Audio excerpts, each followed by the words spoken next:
Welcome. Glad you're back. One day at the laundromat.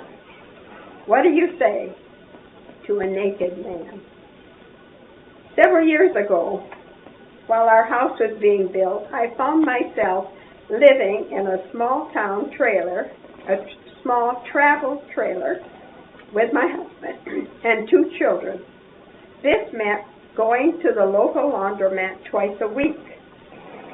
One morning, for my quiet time, the sermon outline from the previous Sabbath worship service fell out of my Bible. I picked it up and began reviewing the thoughts taken from Matthew 25. Immediately, I imagined a colorful picture of sheep bleating on one side of Jesus and goats making noises on the other. I bowed my head and asked God to use me to help someone in need that day. This story is written by Cheryl Moster Young. My daughter and I left soon afterward with two trash bags of dirty clothes piled high in the trunk of the Jeep. I had planned to go to the larger laundromat down the street, but as I passed the small one, I suddenly felt an overpowering urge to turn in. Why in the world would I do that? I mumbled as I parked the car. I took a look inside. It was still early, and I hoped to avoid the crowd that talked loudly and filled the room with cigarette smoke. We were the only ones there.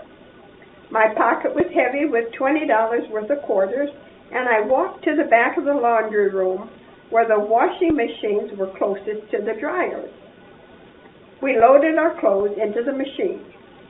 My 4-year-old helped me put in the quarters, the detergent, and the fabric softener. We sat on a nearby bench and read while the clothes washed. A minor distraction. Not 5 minutes into enjoying the quiet, cozy time together, I noticed a man in a wheelchair roll by the front window. He was missing his right leg, and his jeans, shirt, and long hair were covered with dried mud, bits of grass, and stains of all kinds. My first response was to pray, "Dear God, please keep us safe. We're here all alone." As I continued to read to my child, the man wheeled through the front door, stopped, and looked around. A dirty backpack was hung on the back of his wheelchair. I felt vulnerable and somewhat trapped as he came by and looked at us.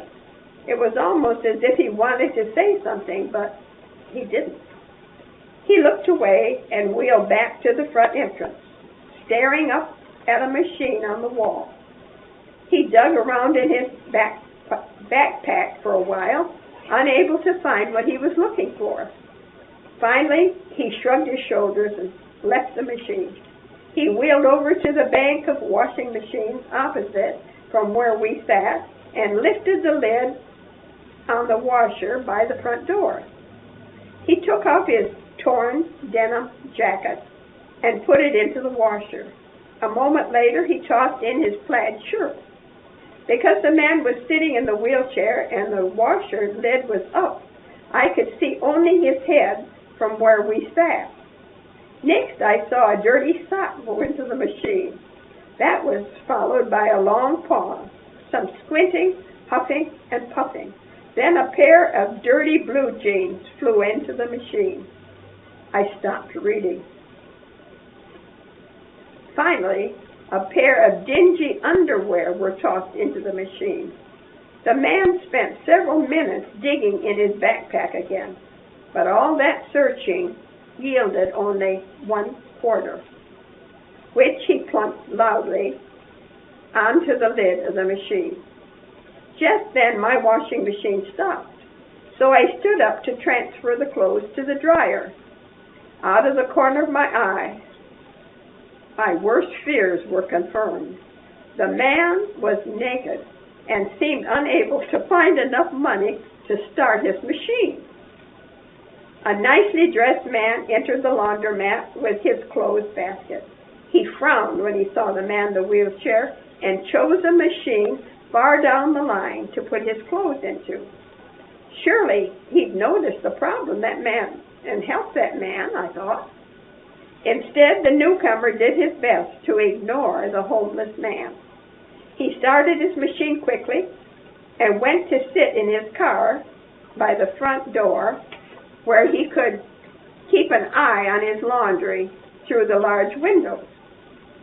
Immediately, the sermon notes from earlier in the morning popped into my mind. When Jesus comes, his sheep will be on his right and the goats will be on his left.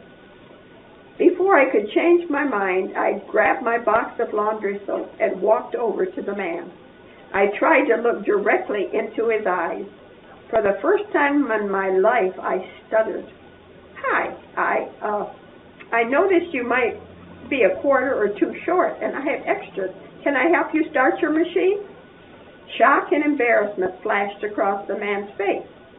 He finally nodded, yes, and I quickly dug into my pocket and pulled out the necessary quarters, placing them in the machine. "If you don't mind," I continued, "I have plenty of soap."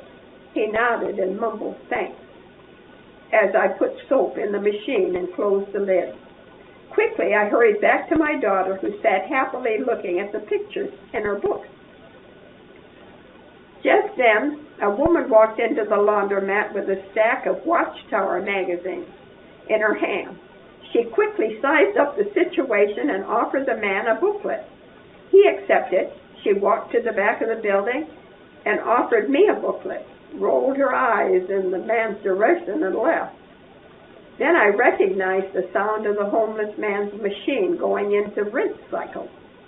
God, I thought, he surely doesn't care if his clothes are soft or if he smells Downy fresh, does he? But I jumped up, grabbed my bottle of Downy, and walked toward the man. The Watchtower magazine lay discreetly across his lap. "Sir, I thought you'd like some fabric softener for your clothes." He seemed bewildered for a moment, but finally nodded.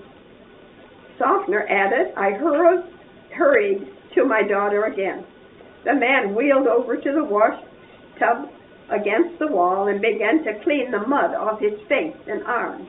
He used paper towels to dry himself, then pulled a broken comb out of his backpack and tried to get the mass of snarls in his long hair. I began folding my dry clothes and put them in the clean basket. Just as I finished matching the last of our many socks, I heard the homeless man's machine finish its cycle. His clothes were done. He stood up on his one leg and began to pull on his clean clothes. Then he sat down and pulled the pile of wet clothes onto his lap and wheeled over to the big machine, nearly mistaking it for a dryer. It was, in fact, an industrial-sized washing machine. I jumped up, feeling nosy and foolish. "Sir," I heard myself saying, "can I help you transfer your clothes to the dryer in the back?" He nodded and put them in the dryer, and I put them in the dryer along with several more quarters from my pocket. As the clothes began going around, the man replaced the magazine on his lap and sat near the dryer. I hurried back to my daughter, grabbed my basket, and headed out the door with a sigh of relief. Too bad my husband is so much smaller than this man, or I could have shared some of our clothes with him. I thought, too bad I wasn't washing any towels or sheets. They would have helped too. Outside, I buckled my daughter into her car seat and placed the basket in the trunk. As I pulled the door shut, I noticed the shop next door to the laundromat. "Barber shop," said the big letters on the building. I put the key into the ignition, then I sighed and took it out. I bowed my head on the steering wheel. The barber looked at me and smiled as I walked in. He was just finishing a customer's haircut. Sounding apologetic, I briefly described the condition of the homeless man's hair. I asked about the cost of a haircut and explained that I would be happy to pay for it if he would consider helping this man out. I braced myself for ridicule. The patron in the chair looked disgusted, but to my surprise, the barber said, "A haircut costs $15, and yes, I'll take care of him next." I hurried back to the laundromat and approached the man. I explained that after a recent haircut, I felt so much better. I wondered if he too would like a haircut. If so, the barber next door would take him next at no cost to him. The man stared at me the longest time. Then his sunken eyes lit up brightly and he nodded. I smiled back. And when he was dressed in his clean clothes, I pushed his wheelchair out the door. As he passed the nicely dressed man, now folding his dry clothes, I noticed tears spilling from his eyes. He stepped up to me and said quietly, "Ma'am, you're a Christian, aren't you?" I nodded. I knew what he said. Only a person who loves Jesus would do so much for a man like this. As we headed to the barber shop, my heart flooded with warm joy, full of praise to God for allowing me the privilege of helping a brother who was down on his luck, and at the same time giving me a chance to demonstrate God's love for all. Cheryl Mozart Young lives in Placerville, California with her husband Gary, 2 kids and 2 dogs. Very attractive blonde girl. This experience from several years ago opened doors for service to more of the community's homeless individuals. God bless you as you reach out to others.